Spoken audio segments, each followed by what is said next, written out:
What's up, y'all? So, I'm gonna just get straight to it. So, faith is everything. In fact, all of mankind lives on this very concept of faith. By definition, it is the confidence of things seen and the assurance and conviction of things unseen. Why does a person go to college? Do they just believe in a degree, or do they have the trust in the life that it will bring? How about going on a plane? Is your life not in the pilot's hands?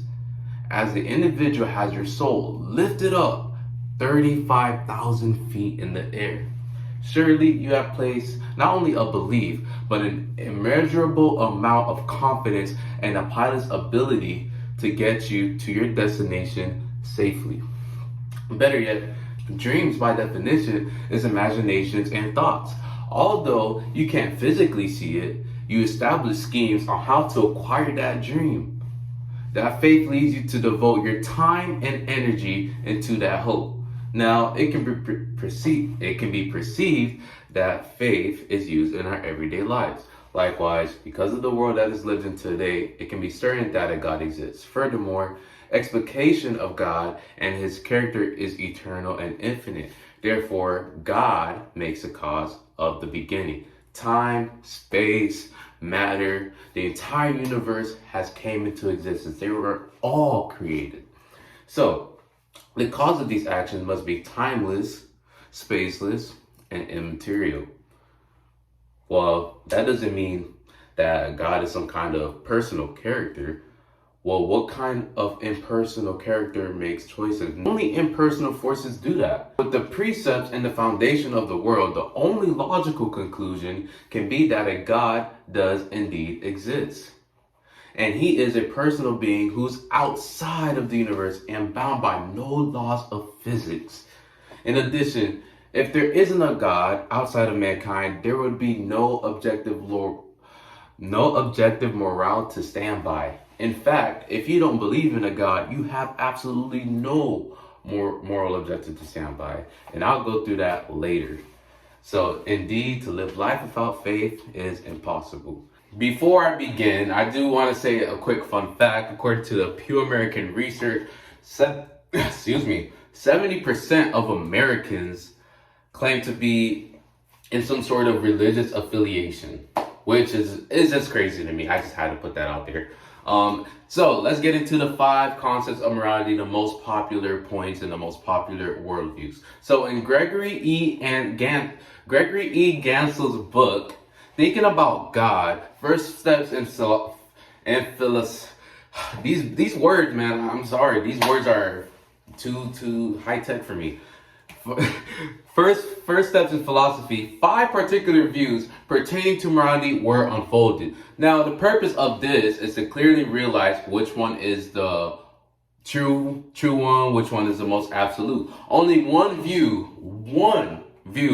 of morality stands above and beyond all other moral opinions. Unfortunately, this has led to many humans believing in a lesser view of what morality actually is. Therefore, what are the 5 views of morality?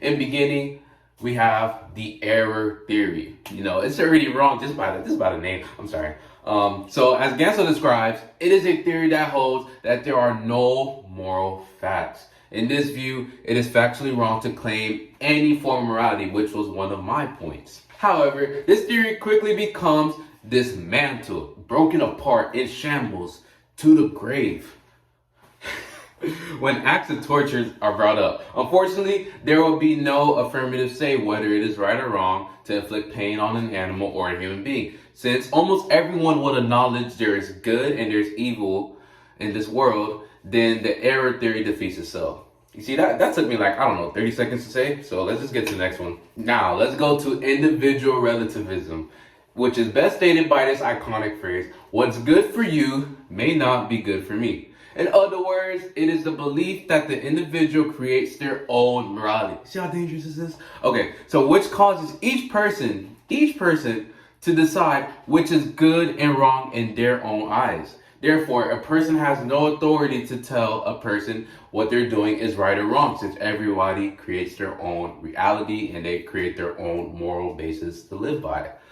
And An easy way to deconstruct this theory is to perform a real life scenario and determine if it is correct. So for example, if Adam is driving a car and he sees Bill pulling up, no, not Bill pulling up, Bill is with him in the car, and Bill just decides to steal his car.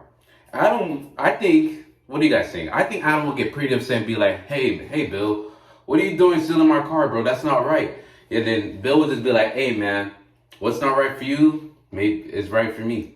You know what I'm saying? I can take your car, I'm sorry. He might not even apologize because what he believes what he's doing is right. Realistically, everybody knows that morality. So realistically, everyone knows that it is morally wrong for anyone to steal a car. Hence why Bob would be sentenced and charged as guilty for committing such act. Gansel has said it best. The people do not want other people to tell them what to do, and people do not want to tell others what to do. So thankfully, with the failures of the 4 previously stated theories, a 5th one exists.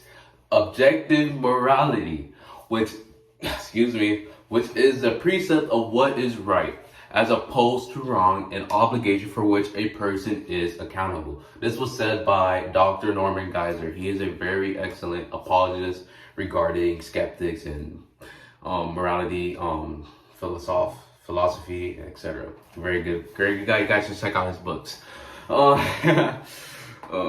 In objective morality, it is viewed as a transcendent reality. In objective morality, it is viewed as a transcendent reality which applies to all people. Every single person, ain't nobody excluded. Not even the babies, not even the ones in the womb which people choose to abort. That's another discussion for another day.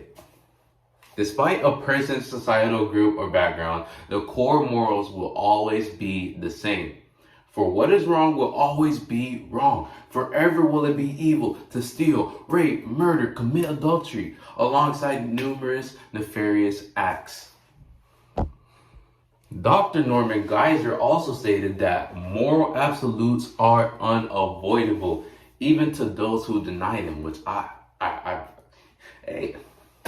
said the same thing. This is seen in people's everyday lives as they see the news and see an act of robbery or murder. One may say, that is so evil. In conclusion, objective morality is undoubtedly the correct viewpoint. This points towards the necessity of an objective lawgiver. This lawgiver can be done by no other than God.